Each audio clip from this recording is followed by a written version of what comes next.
The sound came first, a dry, papery rattle that felt like it was inside your own teeth. It was the sound of a million tiny shears, of a living engine of hunger descending from a sky the color of brass. The grasshoppers arrived not as a swarm, but as a tide, a bristling, clicking, brown-green river that flowed over everything, leaving behind only the memory of green. Fields of corn that stood waist-high at dawn were stripped to rattling stalks by noon. Kitchen gardens, coaxed from the hard-pan soil with months of hauled water and aching backs, vanished in an hour. The town of promise huddled indoors, listening to the ceaseless, devouring rustle, and prayed. But Alara stood on her small porch, her hands still and resting on the worn rail, and watched them come. She watched the tide split and flow around her plot of land, as if it were a rock in a stream. The air above her rose shimmered with a different kind of motion, a frantic, feathered blur of gray and black and speckled brown. Her 46 ridiculous hens, the town's long-running joke, were earning their keep. 6 months earlier, the only thing Alara owned was a name on a deed to 3 acres of land everyone knew was worthless and a debt to Mr. Silas Croft at the mercantile that was heavy enough to bend a man's shoulders. Her husband, Tom, had left her with both before the fever took him, and the town of promise had offered its pity, which felt as thin and scratchy as a worn-out blanket. They expected her to fail. A woman alone, they said in murmurs she was meant to overhear, couldn't work a place like this. Especially not this place, with its pale, clay-heavy soil that baked to brick in the summer and turned to greasy mud in the spring. Silas Croft had been the most solicitous of all. "My deepest sympathies, Alara," he'd said, his voice smooth as oiled leather. "Don't you worry about the note. When the time is right, I'll take the land off your hands for a fair price. Help you get settled somewhere more suitable." He was giving her just enough rope, she knew, to hang herself with. Her inheritance was a patch of dirt and a ticking clock. And then there were the chickens. Tom had bought them in a fit of misguided optimism, a flock of 46 scrawny, long-legged birds called Cressley Greys. They were a local breed famous for being good at precisely nothing. They laid few eggs, their meat was stringy, and they were clever enough to be trouble. They were a walking punchline. Most sensible folk would have wrung their necks for a few meager pots of soup. But Alara watched them. She watched them for a week, her mind working through the arithmetic of survival. She had no money for good seed, no money for fertilizer, no money for a mule to break the hard pan. All she had was debt, worthless land, and 46 hungry, useless birds. She sat on her porch steps as dusk settled, the chickens scratching aimlessly in the dust, and a thought, quiet and mad, began to take root. It was a notion born of the fierce, stubborn practicality that poverty instills. The town saw 46 useless mouths to feed.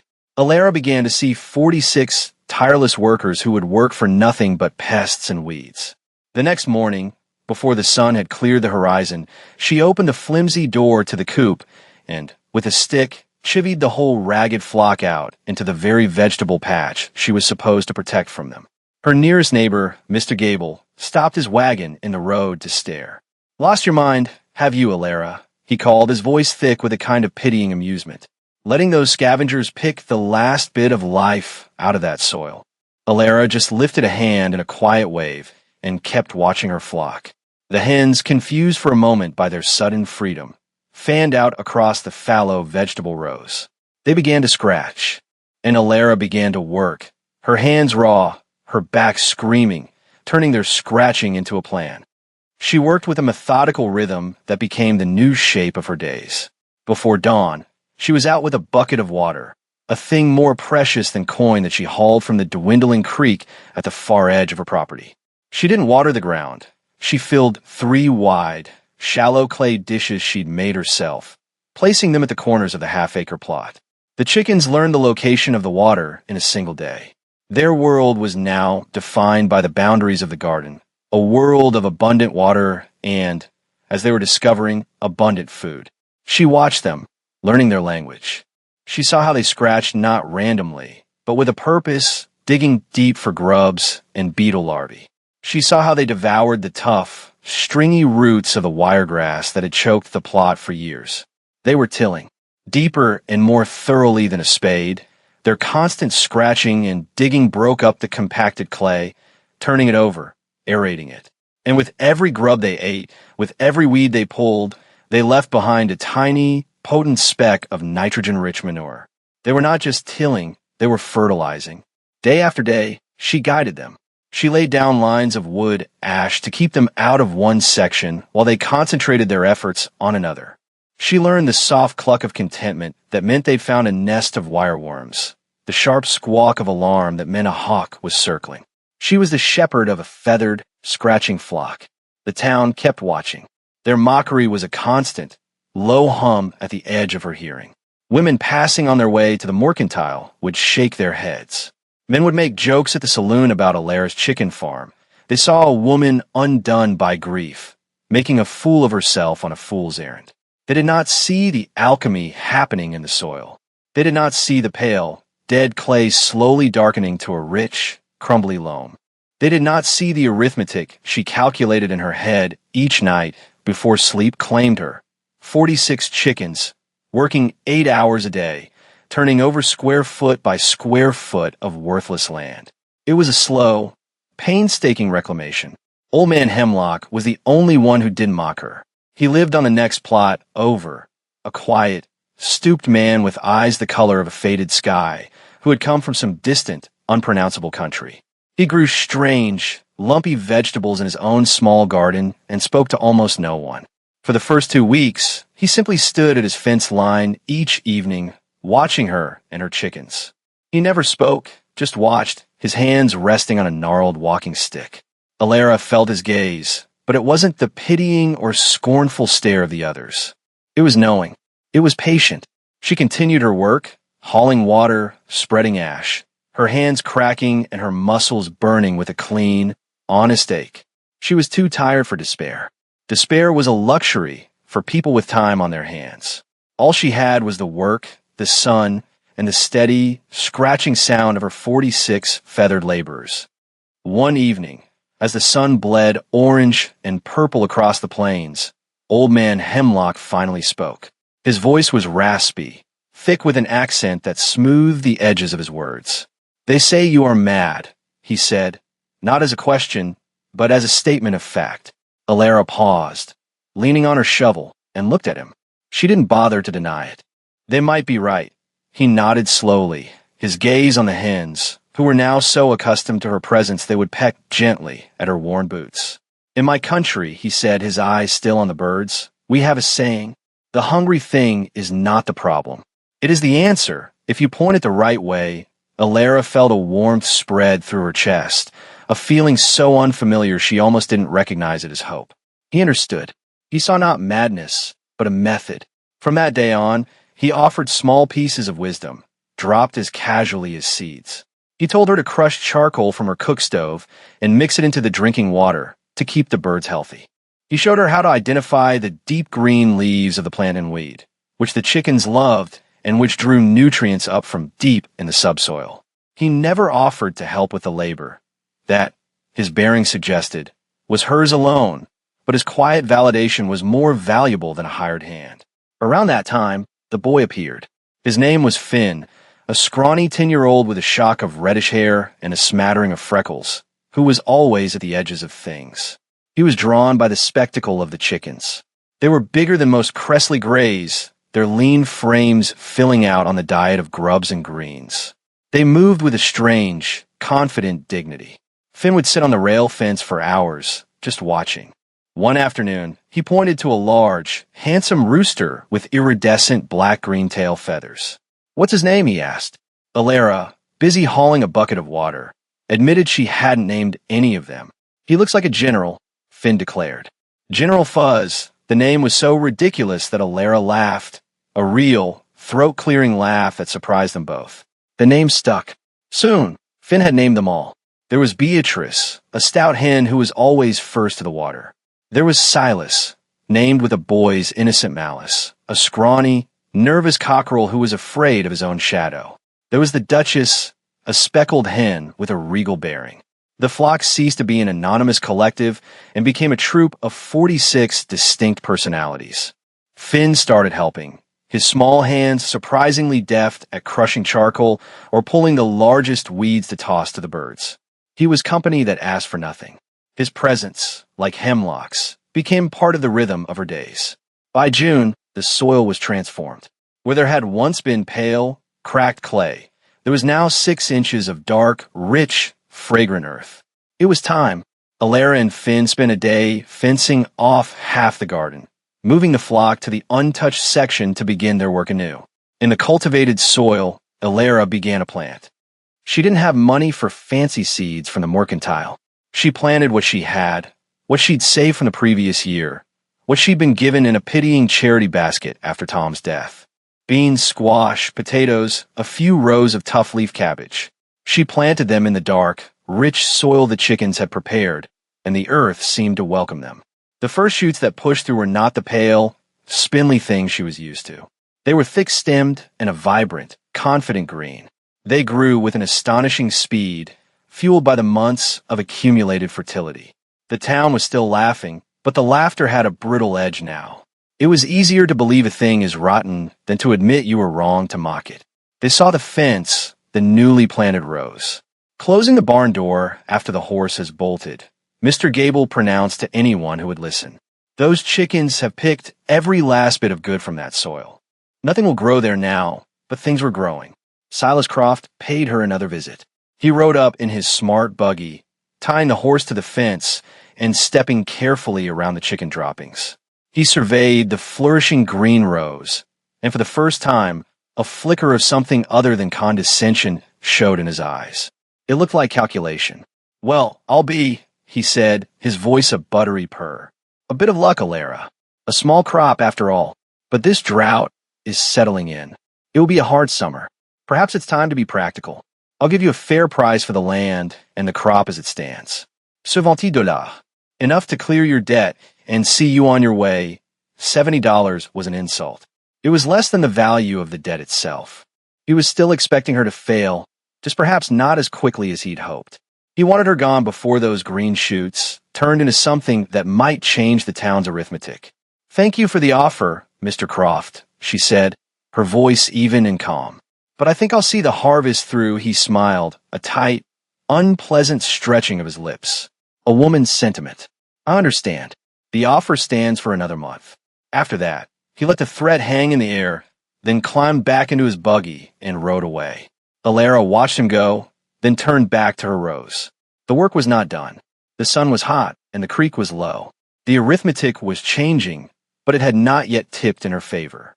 She kept her success banked low, like a coal under ash, waiting for the right moment to let it breathe. The rows of beans climbed their poles. The squash vines sent out exploratory tendrils, and under the wide, waxy leaves, the cabbages began to form tight, heavy heads. The chickens, on their side of the fence, continued their slow, steady work of tillage and pest control, a living, feathered barrier against the coming hardship. The first person to taste the proof was a man named Abe, the perpetually flustered cook from the stagecoach inn. August arrived like the open door of a furnace, and the heat and the lack of rain had withered every kitchen garden and promise. Abe's suppliers had nothing for him. His patrons, dusty and irritable from their long journeys, were complaining about the endless salt pork and mealy potatoes. He came to Alara's gate as a last resort, his face grim with the expectation of failure. "Mrs. Gable said you had some greens growing," he said, his tone suggesting he didn't believe it for a second. "I know it's a long shot." Alara didn't speak. She took the basket from his hand, walked to the row of cabbages, and with a sharp knife, cut a head the size of small cannonball. It was dense and heavy, the outer leaves a deep, glossy green, the inner heart a pale, creamy white. She added a dozen yellow summer squash, their skins smooth and unblemished, and a double handful of beans so crisp they snapped when she touched them. She placed the basket back in his hands. Abe stared. He had not seen vegetables like this since he'd left the green river valleys of the East. He lifted a bean to his mouth and bit into it. A look of profound astonishment crossed his face. It tasted of greenness, of summer, of rich soil and clean water. It was the taste of something real. "My God," he whispered. "Ow!" Alara simply nodded toward the other side of the fence, where the flock of Cressley Greys was busy scratching and pecking in the dust. General Fuzz let out a crow that sounded less like a rooster and more like a rusty gate hinge. Eb just shook his head, a slow smile spreading across his face. "What do I owe you?" he asked. She named a price that was fair, not cheap, but far from a gouging she could have managed. It was the first real money she had earned from the land. Abe paid it without a word, his eyes full of a newfound respect. "I'll be back tomorrow," he said. And the day after that, he became her first customer, and his loyalty was fierce. The passengers on the stagecoach began to talk about the miraculous vegetables at the inn in Promise, about the crisp beans and the sweet, tender squash. Word traveled. A few townswomen, driven by curiosity and the dismal state of their own gardens, came to her gate, their purses held tight. They left with baskets of produce and confused expressions. The quality was undeniable. The price was fair. It didn't align with the story they had all agreed upon, the story of the grieving widow who had lost her mind. It was much harder to mock a woman whose cabbages were twice the size of your own. The money went into a small wooden box she kept under a loose floorboard. She counted it every night. The arithmetic was finally starting to look like hope. The sky stayed a hard, merciless blue. The sun baked the world, and the creek shrank until it was just a series of stagnant pools connected by a muddy trickle. The dust from the road coated everything in a fine, gritty powder. In the other gardens around Promise, the plants gave up, leaves yellowed and curled, the earth around their roots cracking open like parched lips. But Alara's garden remained a patch of defiant green. The soil, so full of organic matter from the chickens' work, acted like a sponge, holding onto the precious moisture from her nightly trips to the creek. The thick layer of mulch she'd created from spoiled hay protected it from the worst of the sun's glare. The town's silence was now a palpable thing. The jokes had stopped. Instead, there were long, measuring stares as people passed her property. They looked at her green rows, then at their own withered ones, and the envy was a sour taste in the air. Old Man Hemlock squinted at the horizon. "Too quiet," he said one evening, his voice low. "No birds singing in the afternoon. The air is waiting." He pointed with his chin at a fat, brown-winged grasshopper clinging to a fence post. "This one is a scout.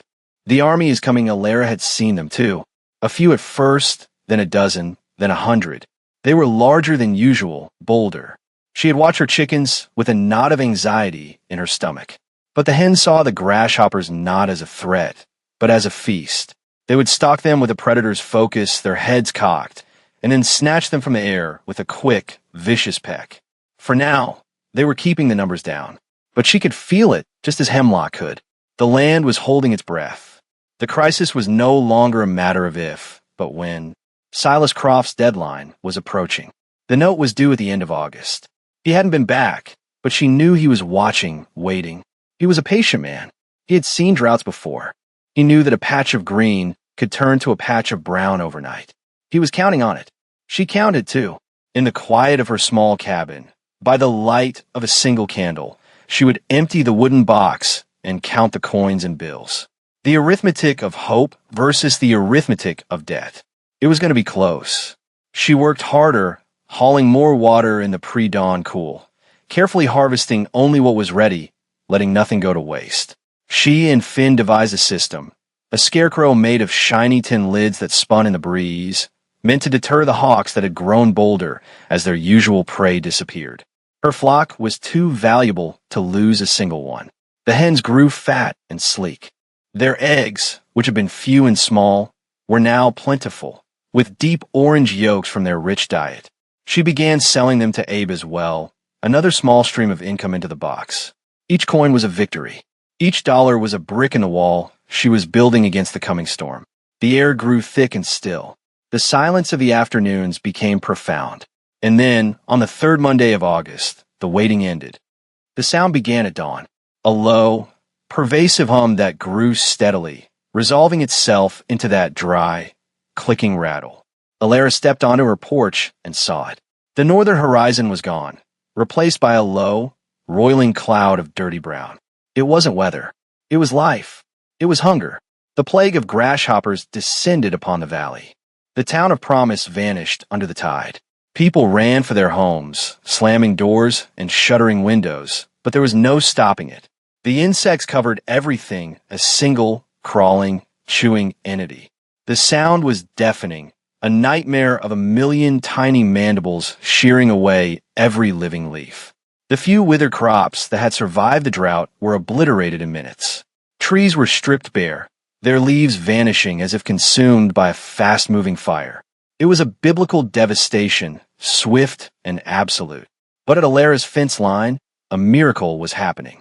The tide of insects, drawn to the only vibrant green for miles, crashed against her property, and her army met them. The 46 Cressley Greys, who had been lazily dusting themselves near the coop, erupted into a state of manic, joyful fury. They had been feasting on grasshoppers for weeks, but this was a banquet beyond their wildest dreams. They did not panic, they attacked. They fanned out across the rows, a whirling, feathered ballet of destruction. They leaped into the air, snatching insects from flight. They ran with a surprising speed, their heads darting left and right, gobbling, swallowing, and turning for more. General Fuzz stood on a fence post, his head held high, letting out triumphant, rusty crows as he surveyed his troops.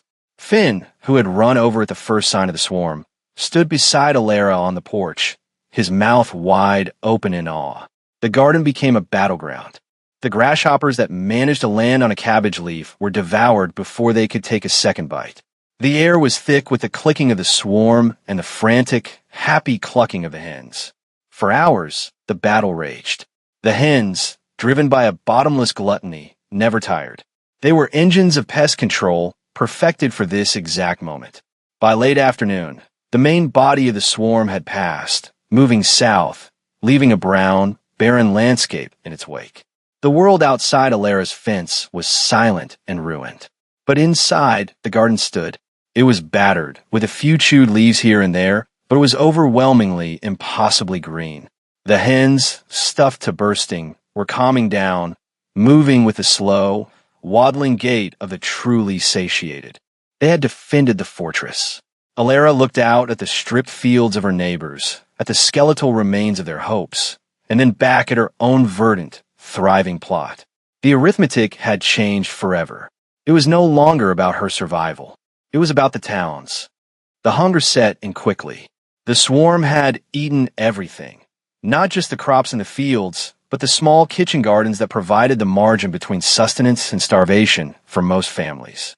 The shelves at Silas Croft's mercantile, already low because of the drought, began to empty. What little he had, he sold at prices that climbed higher each day. A day after the swarm, Mr. Gable appeared at Alara's gate. He was the one who had laughed the loudest, who had been the most certain of her failure.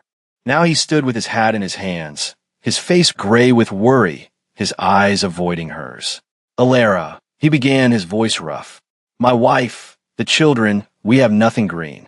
I was wondering if I might buy a cabbage. It was the moment she had unknowingly been working toward. The moment of her vindication. A sharp, hot sense of triumph flared in her chest, and with it, the temptation to turn the knife. She could charge him double, triple what the produce was worth. She could make him beg. She could recite his own mocking words back to him. She looked at his slumped shoulders, at the desperation etched around his eyes, and the fire of her anger cooled into something else. She thought of Old Man Hemlock's quiet wisdom, of Finn's uncomplicated belief in her. She thought of what it felt like to be hungry and afraid. Being right was its own kind of reply. Of course, Mr. Gable, she said, her voice gentle. She went and cut him the largest cabbage in the patch and pulled a handful of beans. When she told him the price, it was the same fair price she had charged Abe the cook. He stared at her, his eyes wide with disbelief and a dawning, painful shame. He fumbled in his pocket for the coins, his hand trembling slightly as he passed them to her. Thank you, Alara, he mumbled, not looking at her. God bless you. He left, carrying the vegetables like they were precious jewels. He must have told others. Within the hour, another neighbor came, and then 2 more. By evening, a quiet, orderly line had formed at her gate. They were her mockers, her doubters, the chorus of scorn that had followed her for months. Now, they came to her for food, their faces a mixture of desperation and humility. She treated each one with the same quiet dignity. She harvested what they needed, charged them all the same fair price, and sent them home with something to put on their family's table. She was not just selling food. She was selling grace, and it was a currency the town of Promise was in desperate need of. The wooden box under the floorboards grew heavy. The weight of it was more than just coin. It was security. It was independence. It was the final, irrefutable answer to the town's long argument. She had not only survived, she had thrived, and she had done it by seeing value where they had seen only waste. On the last day of August, the day the note was due, Silas Croft arrived. He was not alone. He had the town constable with him, a portly man who looked deeply uncomfortable with his task. Croft had clearly come to make a public spectacle of the foreclosure. He must have assumed the grasshopper plague had finished what the drought had started. His expression was one of solemn, predatory regret. He dismounted from his buggy and strode to the gate, the foreclosure papers held prominently in his hand. "Ilera," he said, his voice loud enough for the small crowd of onlookers. Neighbors who had come not to gawk but to buy vegetables, to hear clearly. "It brings me no pleasure to do this. I gave you every chance, but a debt is a debt. The land is now forfeit." He made to unlatch the gate, to stride in and claim his prize. And then he stopped. For the first time, he truly saw it. He saw the lush, untouched rows of beans and squash. He saw the massive heads of cabbage. He saw the line of townspeople holding baskets, waiting patiently. He saw the green, an obscene, impossible green in a world of brown. His face, for a moment, was a mask of pure, slack-jawed shock. But Silas Croft was not a man easily defeated. He recovered in an instant, his mind spinning, calculating the new reality. His eyes narrowed. "Well, I'll be," he said, his voice shifting back to its smooth, oily purr. "A miracle. A true miracle." He turned to the crowd. "But this is too much for one person to handle. All this produce, it could spoil before she can sell it all. As the new owner of this land, and as a civic duty, I will purchase the entire crop from her. For a generous price, of course. $100 for everything. I will see to it that it is distributed fairly. The trap was obvious. He would buy it all for a pittance and then sell it back to the desperate townspeople at his own inflated prices. He would turn her triumph into his profit." The crowd murmured, sensing the injustice. Ilera met his gaze. Her heart was beating a steady, calm rhythm. She was no longer the frightened widow he had tried to intimidate. "That won't be necessary, Mr. Croft," she said, her voice clear and carrying in the still air. "The land is not yours." From the pocket of her apron, she withdrew a small cloth sack. She walked to the gate, unlatched it, and stood before him. She looked him directly in the eye and, without another word, began to count.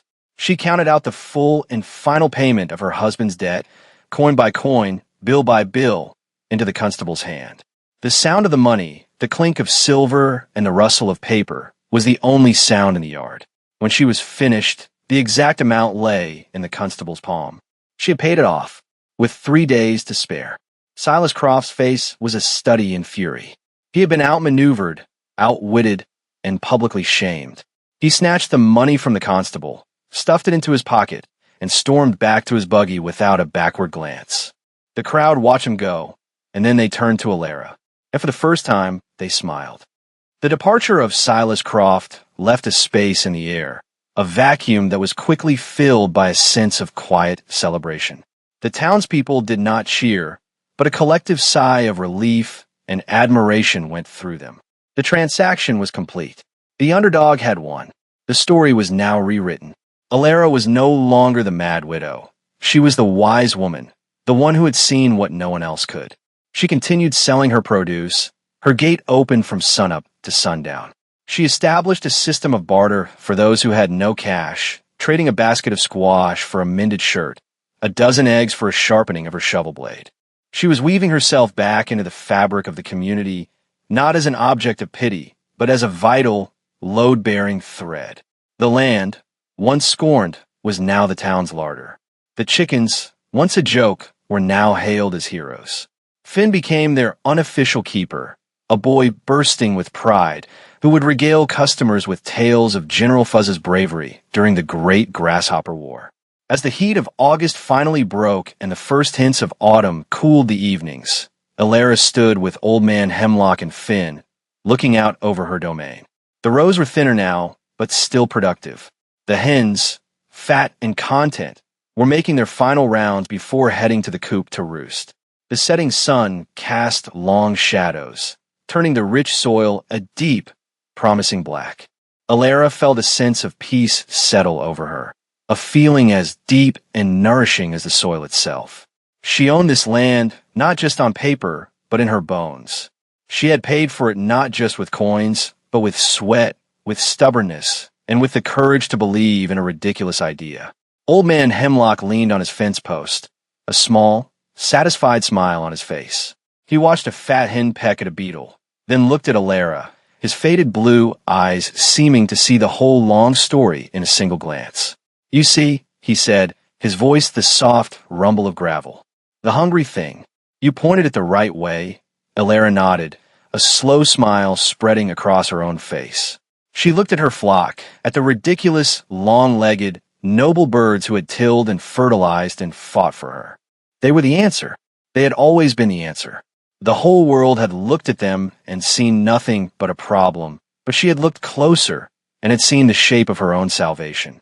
The air was cool and smelled of damp earth and the coming of a gentler season. A new kind of arithmetic was taking shape in her mind, one not of debt and survival, but of surplus and seasons, of planting for the next year on land that was truly, finally, hers.